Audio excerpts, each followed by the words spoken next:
Sound of Silence. Written by the Jolly Mariner and adapted for your audio pleasure by ButterflyCoffee. "It's absurd," complained Godred in the shed one night. "The manager thinks that because I look away from the line for a few seconds, that makes me a bad lookout."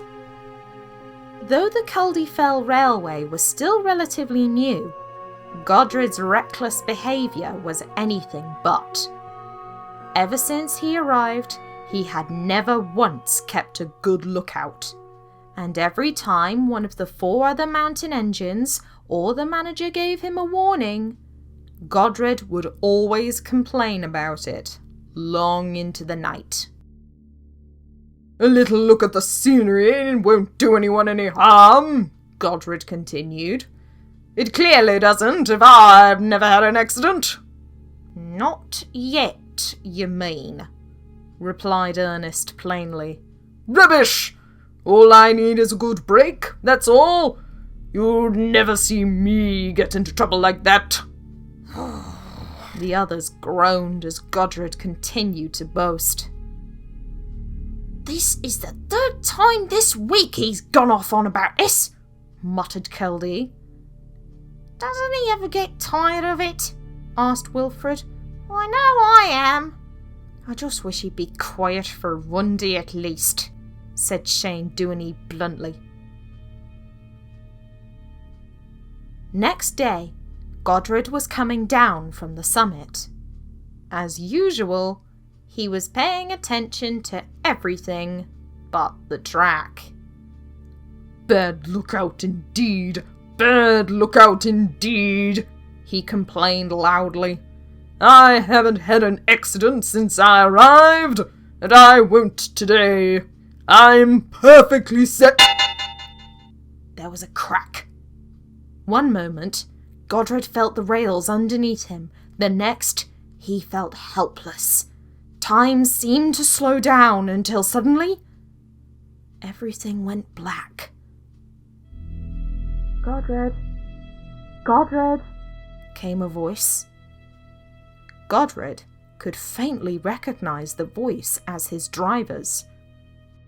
"Godred, are you all right?" Godred tried to open his eyes, but to his horror, he found he couldn't. He tried to speak, but he couldn't do that either. "What's happening?" he thought, frantically trying to make sense of the situation. "No response, sir," said his driver. "At least the passengers and you two are all right," came another voice. "I shudder to imagine what would have happened had the guard not stepped in." "Oh, that's the manager," thought Godred. "I hope he won't be too cross." "Yes, thank heavens for that," said the driver. "But what do we do about him?"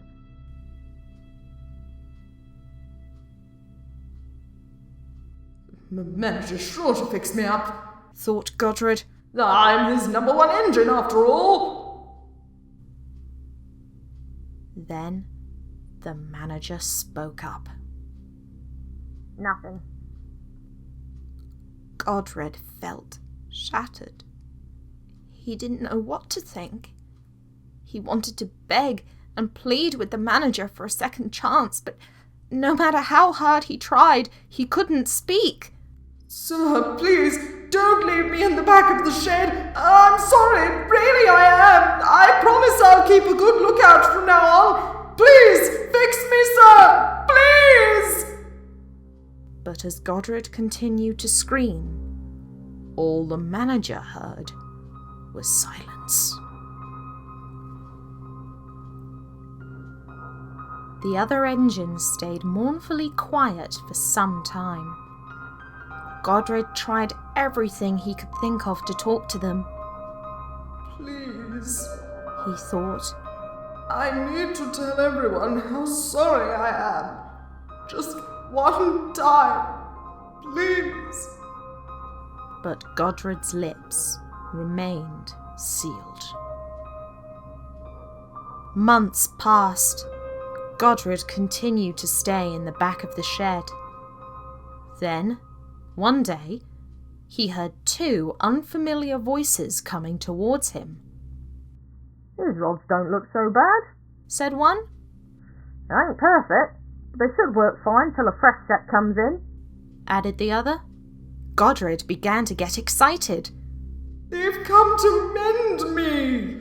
Oh, happy days, happy days! He stopped.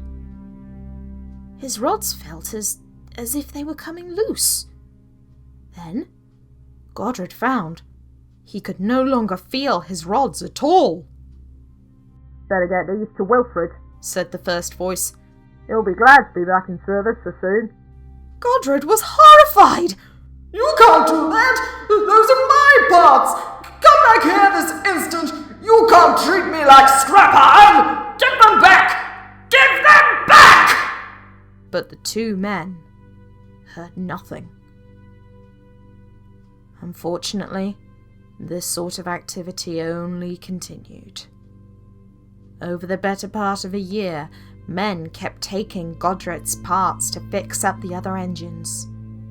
Godred tried to speak up, but with every part that was taken off, he grew smaller and smaller, and his mind grew quieter and quieter. Eventually, all that was left of Godred was a dented smoke box. He could hardly muster the energy to think of anything.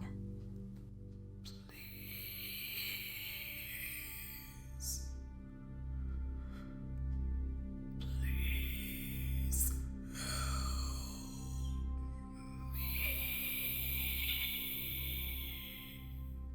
His voice now barely resembled the deep, booming one he used to have. Just then, Godred heard two men approaching him.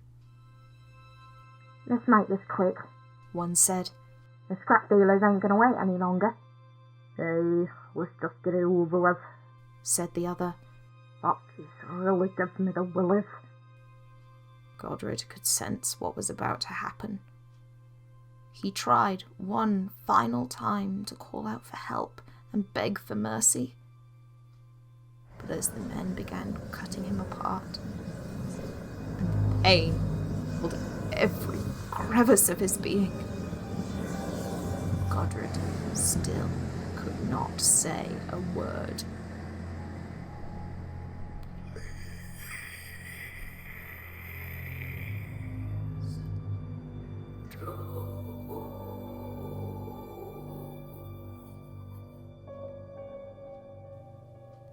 The pain stopped.